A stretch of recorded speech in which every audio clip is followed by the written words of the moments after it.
Hello, welcome back to the PX4 Developer Summit, guys. Few audio issues here.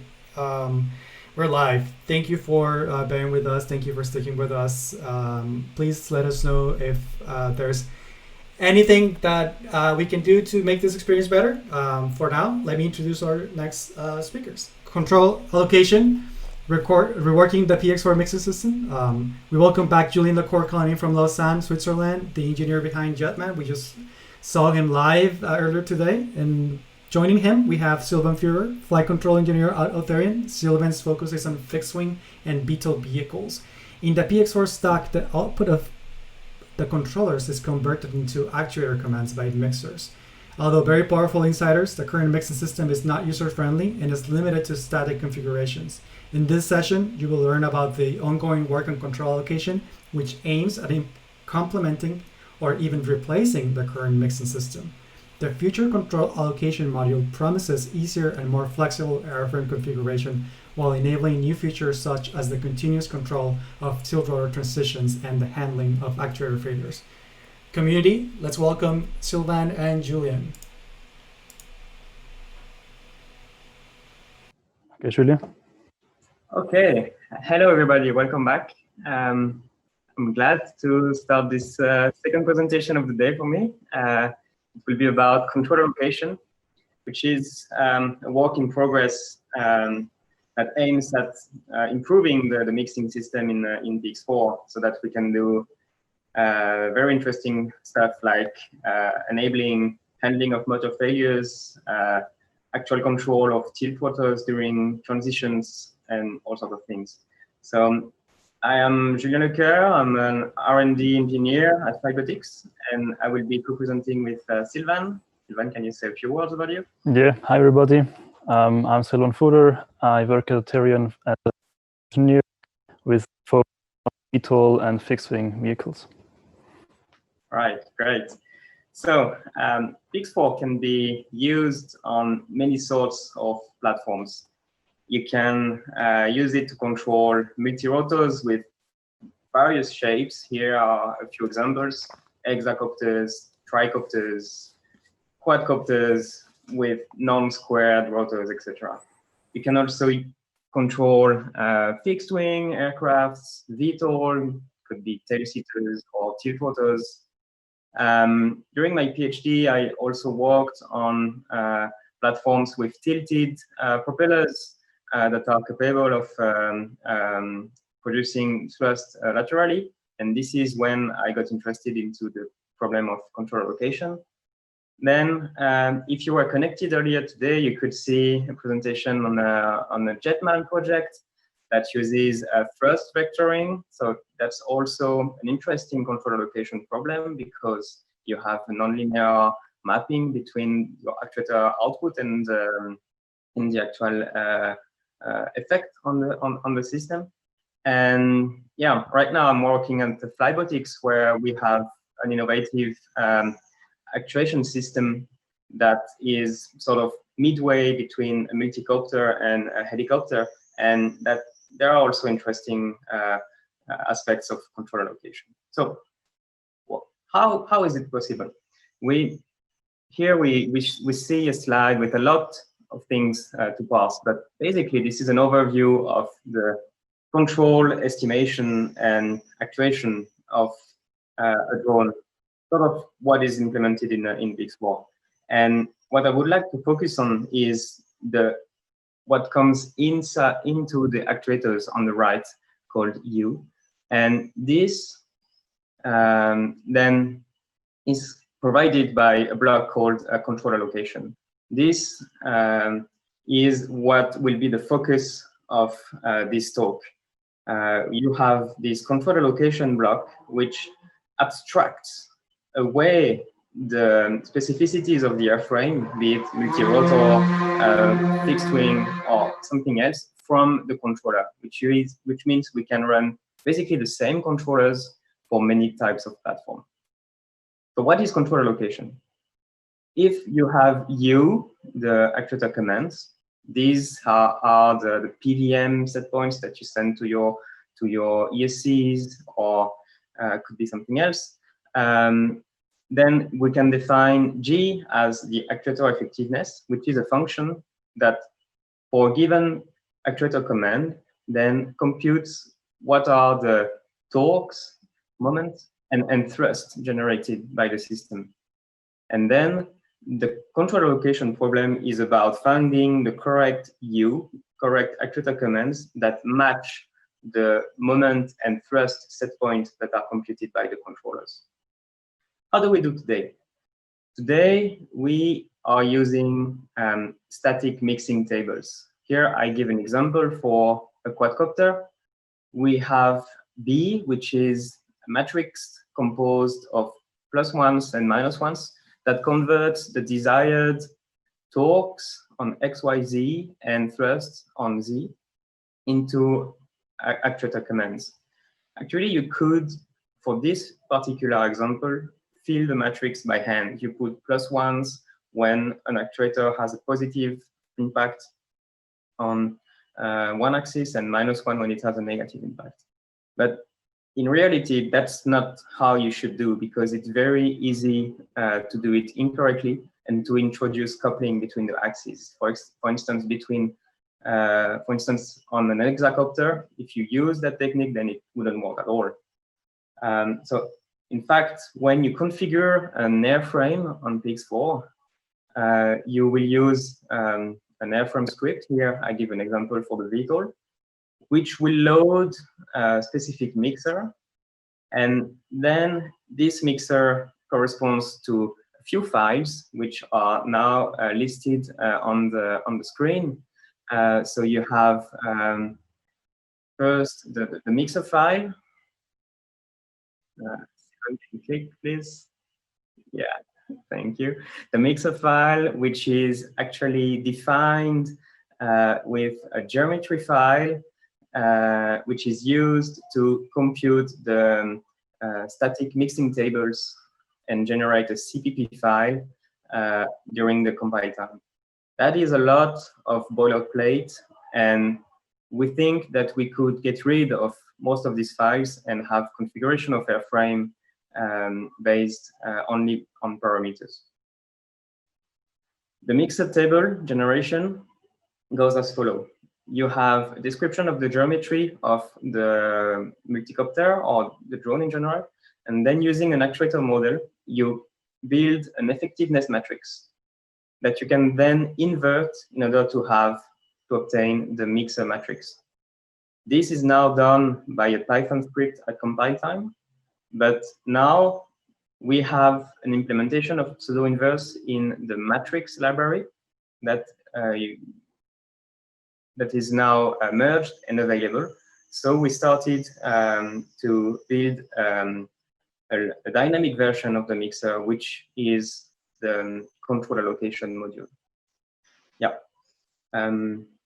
So here we have the current pipeline, control pipeline, from the vehicle rate set point that goes into the multicopter rate control, and then generate actuator controls that are basically the thrust and torque set points I was mentioning before, except they don't have units, they are normalized.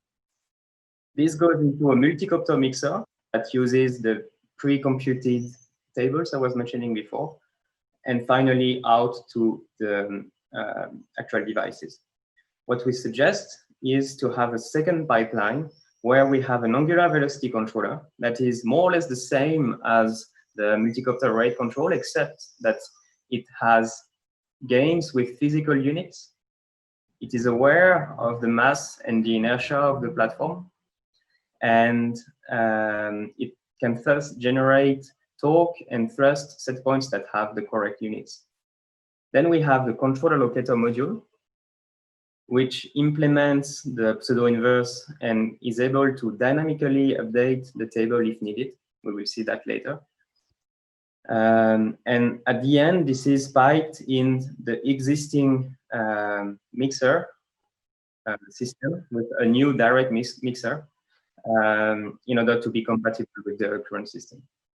Okay, a bit more information on the control allocator. This is a class diagram of the control allocator. On top, you have the main class, And what's important to see is that it uses two service classes. One inherits the control allocation class interface, which is basically what method you use to allocate your output.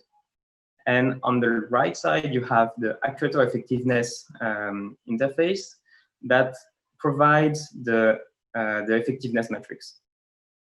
So we have, for example, in the center, the actuator effectiveness multi-rotor implementation that lets you configure your multi-rotor geometry with parameters and provides the effectiveness. What's important to note here is that if you have a very specific platform that cannot be described with the implementations we provide, then you can easily add an implementation of actuator effectiveness. If you have, same way, if you have a very specific and fancy allocation method, then you can implement it yourself quite easily. Right. Now that we have seen the way this is implemented, I will hand it over to Sylvain, who will show a few real-world tests and demonstrate the advantages of this new control allocation module. Yes, exactly. Thanks a lot, Julien. Cover, as you mentioned, of concrete use cases where actually this new allocation architecture is to we have at the moment in PX4. First example, I will go with a hexacopter. Actually, I could go with multi-rotor for this example, but that has more than 4 actuators. But here with a hexacopter, and I assume that this is the first time I configure a hexacopter in PX4, so that you don't have any special mixer in place for it. And in that case, what we need to do is we need to measure the vehicle for weight and inertia and give it the type.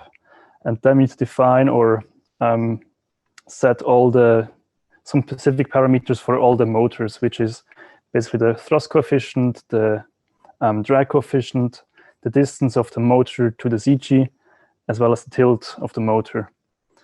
So these are all parameters that you either can measure or you can find out via modeling. But the good thing is also that if you don't know them precisely, it's also fine if you leave some values at default.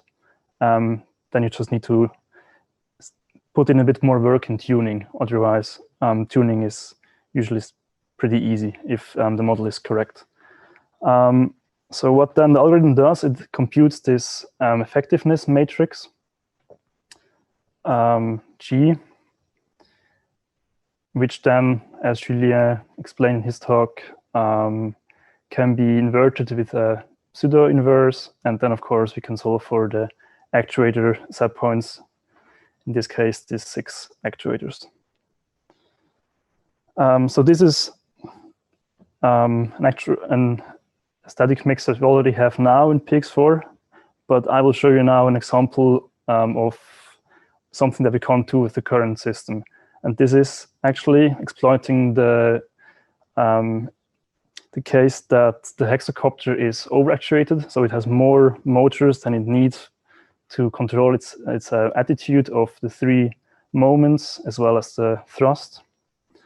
And that means that, so if you here go into more detail into this matrix, you have these 6 columns indicating or reflecting the effect of these 6 actuators to the moment as well as to the thrust force.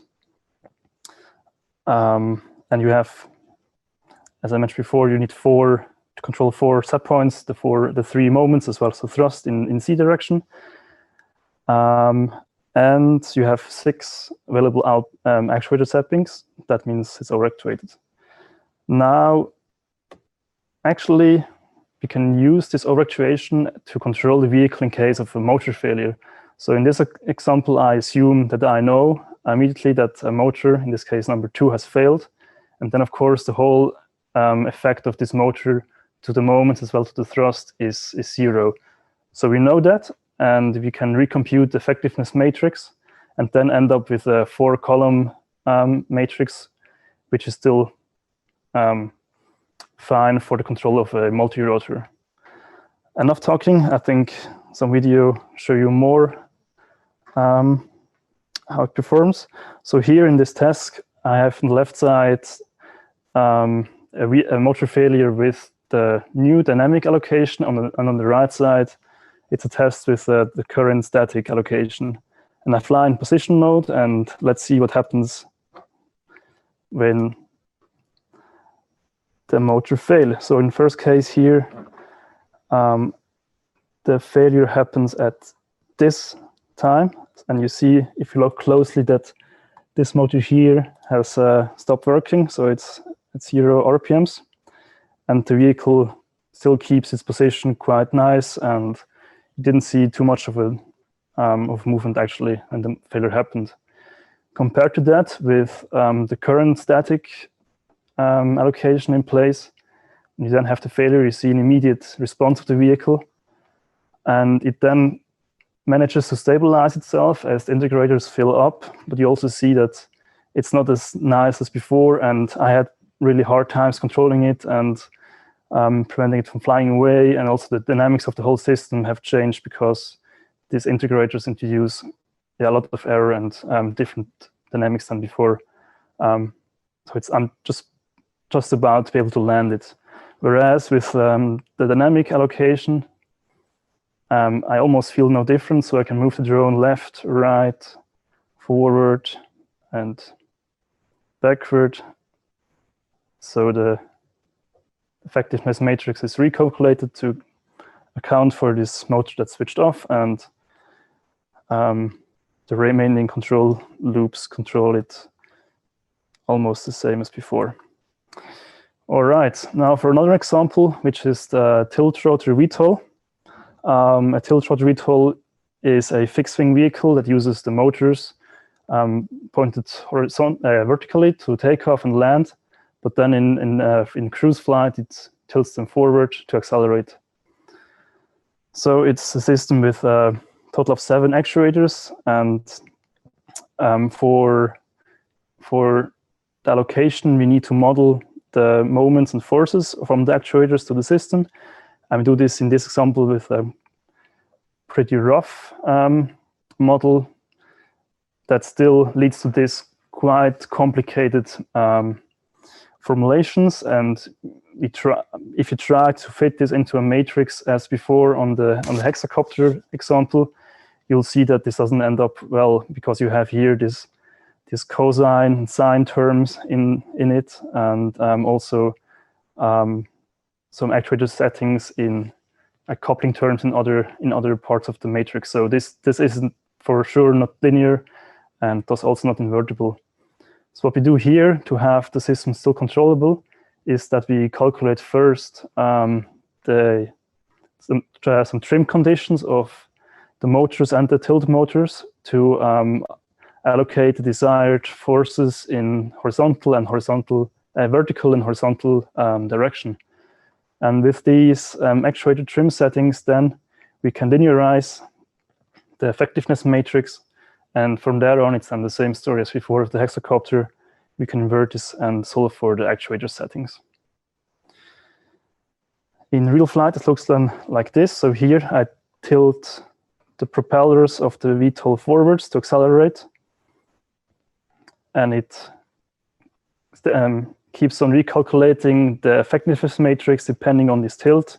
And this leads to a very nice and smooth flight in this like transition mode or hybrid mode, where the vehicle is actually still in rotor mode, but it also picks off airspeed and thus it's in between fixed wing and multi-copter flight. And here's an onboard view. The motor is pulled forward to accelerate, as well as to control the yaw of the vehicle. And all the time, the effectiveness matrix is recalculated. Okay, so the current state of the whole integration into PX4 is that there's a PR open since quite a while now that's has got quite a bit of testing now, especially in the last couple of weeks. So here on the right side, you see all the vehicles that I personally tested it with. So it's a quadcopter, hexacopter, a fixed-wing vehicle, and 2 VTOLs, tilt-rotor, as well as a tail-sitter. But the state is that it's different for some vehicles than for others. For example, for multi-rotors, it's quite advanced. So there it's really, the interface is there that you set all the vehicle settings, geometries in the parameters, and you can basically add any motor anywhere. For the other vehicles, it's up to now a quite manual process. You need to add your effectiveness matrix yourself, and then of course recompile. But once you have that, you also see clear benefits compared to the static mixer that we currently have in PX4. You can check out the PR for more information about the current state. And of course, we welcome any contribution, be it review or coding, or of course also test flying, to really improve this and bring it in soon. So conclusion for our talk about this new control allocation architecture. Let me first point out the new ease of configuring that we would offer with this allocation. So instead of having the static airframe configs and mixers that you need to actually change in code to have a new vehicle, you can now do this via parameters. And this extends also the possible ways or the possible airframes that we can support with PX4, as we have no limits anymore. We can add any kind of actuation that you can come up with. Then I've also showed in the couple of videos that I showed that it increases the performance as well as the robustness of the whole flight controls system. As for example, for Hexacopter, it added robustness with providing fault-tolerant control. And for the tiltrotor, the example was that there you have smoother transitions, smoother forward flight while still being in multi-copter flight and exploiting all the actuators that you have in this state. Last but not least, as this is a dev summit, especially for all developers out there, with this new architecture, we add a way of simplifying the current control structure, especially for VTOL. You have at the moment separate modules for multi-copter and for fixed wing running, which then get fused together to make something flyable. But with this new allocation in place, we could have a singular attitude as well as array controller that then also gets allocated in one allocator to all the actuators you have, being it flaps or motors or whatever. Yes, that's it from my side. So curious for your questions. Awesome, thank you guys. We're gonna load questions on Sylvan's screen right now.